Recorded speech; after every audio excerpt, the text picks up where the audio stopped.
Welcome to the Nomadic Spaces podcast, where we talk all things interior design, tiny houses, and happy homes. Each week, we explore different interior design strategies, the unique challenges of small spaces, and delve into the incredible lifestyle of tiny homes. Whether you're a fellow tiny house dweller or simply have an interest in interior design, this show has something for you.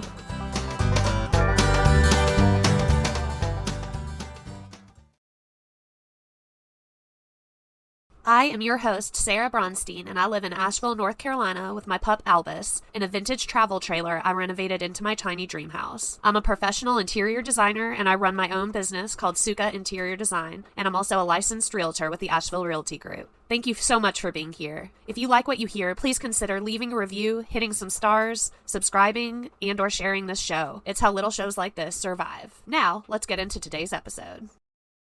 Hi friends, welcome back to the Nomadic Spaces podcast. Today's episode is called How to Style Your Airbnb for Success Without Breaking the Bank. And today you're going to learn how to decorate your short-term rental like a pro. Decorating vacation rental properties is a really fun and creative process, but that doesn't mean inherently having to break the bank to do it. With a little bit of planning and savvy shopping, you can create a stylish and welcoming space for your guests. Whether you are just starting from scratch or looking to spruce up an existing rental property, there are plenty of budget-friendly ways you can make your Airbnb stand out. From choosing affordable yet chic furniture to adding personal touches with thrift store finds, decorating on a budget is not only within reach, but can also result in a more unique and memorable guest experience. So here are some cost-effective ideas to help you furnish and decorate your vacation rental property like a pro. Number one is one of my favorites. It's thrift store finds. Thrift stores are treasure troves of unique and affordable items. From vintage furniture to more like quirky decor pieces, you just never know what you're going to find. The beauty of thrift shopping lies in its unpredictability. You just never know what you're going to find. And each visit really presents an opportunity for a new discovery, and it makes every trip feel like an exciting adventure. Whether it's a rare book or an antique lamp or funky piece of art, baskets, the possibilities are just endless. So next time you're running errands, consider just popping by your local thrift store. You might just uncover a hidden gem, and I find that when you're looking for something, it's less likely, so just do some pop-ins. And I especially love buying decorative objects and books at thrift stores for Airbnbs because it saves money, and if the item happens to go missing or get damaged, it really wasn't a big investment. And here are a couple of my favorite thrift tips. First is furniture. Look out for solid wood pieces that have stood the test of time. They might need a little TLC, but with some sanding and a fresh coat of paint, they can end up looking brand new. Next is decor. Look out for interesting artwork, mirrors, lamps, and other decorative items. Vases, bowls, all the things. Because even if you just like the shape, consider it for a DIY with a little bit of paint or plaster.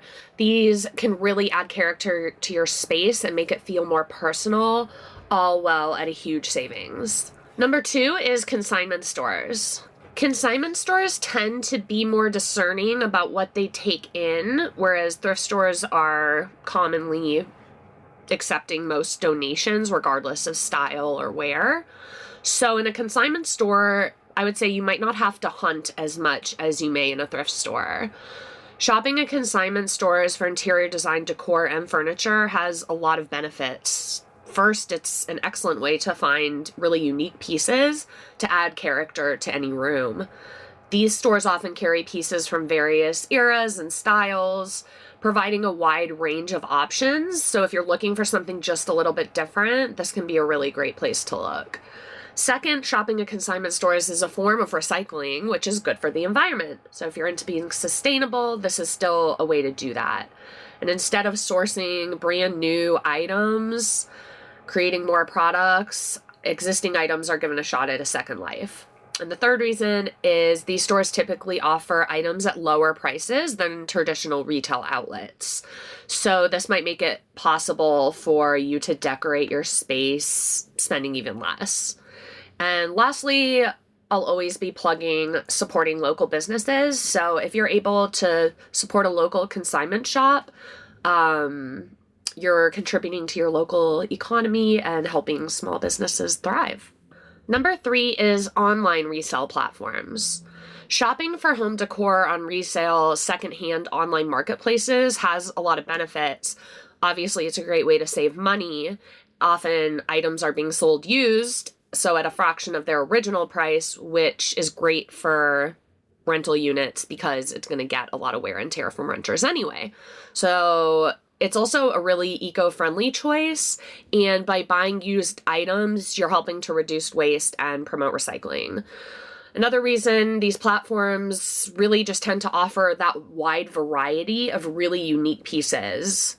Unlike traditional stores where items are usually mass-produced, if you're looking at secondhand online marketplaces, these more often have more one-of-a-kind or pieces that can add a special touch to your home. And lastly, it's convenient because you can browse and shop from the comfort of your home at any time of day or night that suits you. So of course, gotta love that. Some common examples that I personally use include Craigslist, Facebook Marketplace, and Letgo. Hi friends, I hope you are enjoying this show. Listening to podcasts and reading blogs like this is a great way to gain knowledge. But to really make change, you need to take action. Luckily, taking action doesn't have to be overwhelming, timely, or expensive. My Desk Refresh Guide is a great resource you can download totally free from the link in the show notes. This guide will break down the redesign process into simple, actionable steps with tangible results to transform your space without spending a cent. Now let's get back to the episode. Number 4, DIY projects. If you are a handy person or just enjoy learning and crafting, DIY projects can save you money and allow you to customize your space. DIY projects can offer numerous benefits when designing an Airbnb or vacation rental. First, they allow for personal creativity to shine through, which really makes the space unique and appeals to guests. This uniqueness can set an Airbnb apart from the others, attracting more bookings. Second, DIY projects can be cost-effective. Instead of buying expensive decor, one can repurpose old items or create their own decor. This not only saves money, but again, also adds that personal touch that guests will really appreciate. Lastly, DIY projects can be environmentally friendly. By reusing and recycling materials, we're reducing waste and promoting sustainability. DIY projects can really enhance the appeal, save money, and promote eco-friendliness, all while designing a badass Airbnb. Here are a couple DIY ideas that you can consider implementing in your own property. First is paint. A fresh coat of paint can transform a room. Choose colors that are calming and inviting. Consider soft blues, greens, or neutrals. Next, Instagrammable accents. Attract renters and get them to promote your property for free on social media by simply including a selfie feature like a wallpaper accent wall or maybe an outdoor mural. Next is reupholster. If you happen to find a great used chair or sofa at a thrift store but it's not in the best condition, you can consider reupholstering it.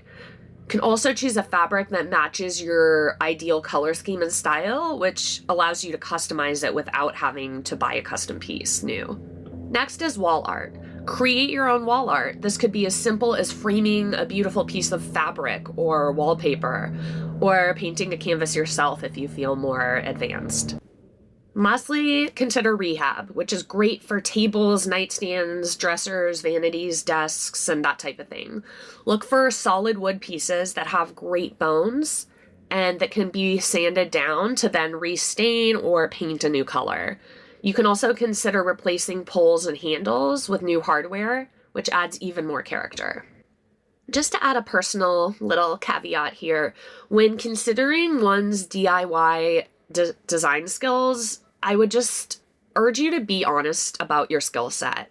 Not everyone has the knack for design or the ability to handle tools effectively, so overestimating your abilities can lead to disappointing results and potentially damage or like cost more. It's okay if you're not an expert. That's what professionals are for.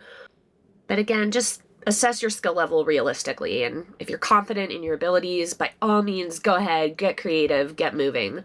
But if you're unsure, there is no shame in seeking help or even just advice to get started. Number 4 is budget-friendly brands. So this is kind of something that's often shunned by interior designers, but I think especially in the realm of short-term rental properties where you kind of need to just get things done and get things quickly, these brands are here to offer stylish and affordable furniture and decor. I would just say be mindful about how we're using them. They are kind of known with a negative connotation, quote unquote, fast furniture. So sometimes these affordable marketplaces are still the best solutions in tight timelines, especially. I usually personally try to exhaust my other options in thrift and consignment stores before resorting to these types of places. My biggest piece of advice is I recommend reading the reviews and checking out what the materials are. I personally try to avoid particle board and anything less durable, as it just won't last as long, and I feel that in a short-term rental especially, it's better to invest in pieces that are going to last.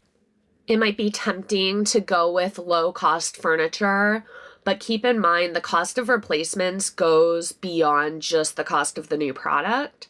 There might be additional costs behind that, such as getting that new item delivered and then getting someone to assemble it.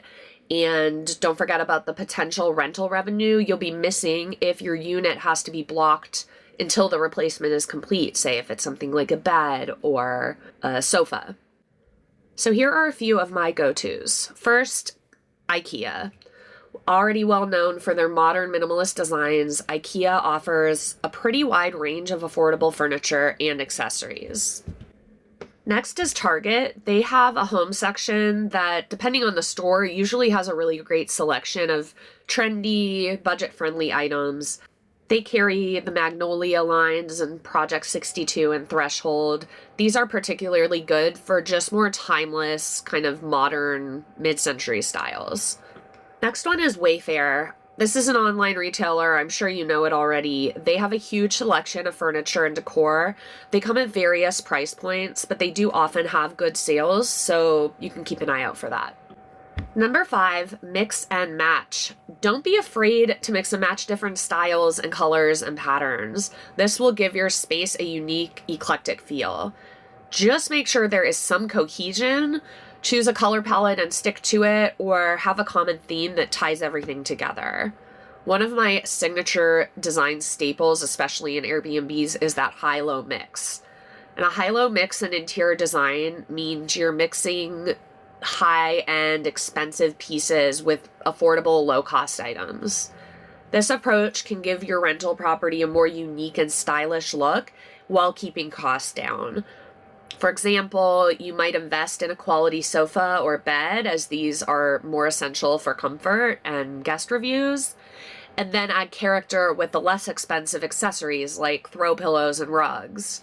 Remember, it's just about balance. So by mixing high and low elements, you're creating a space that feels luxurious yet accessible. So to wrap things up, decorating your rental property on a budget does not mean you have to compromise on the style. With a little bit of creativity and resourcefulness, you can create a beautiful, welcoming space that your guests will love.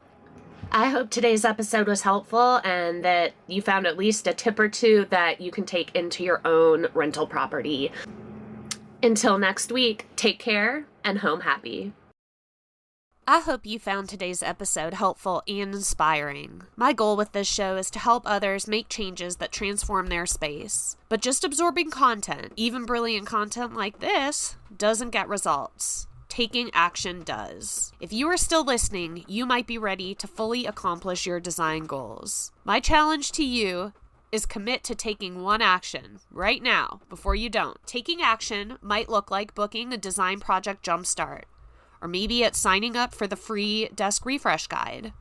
Or maybe it's signing up for my mailing list. Or maybe it's scheduling a complimentary connection call to virtually meet and discuss your design goals in more detail.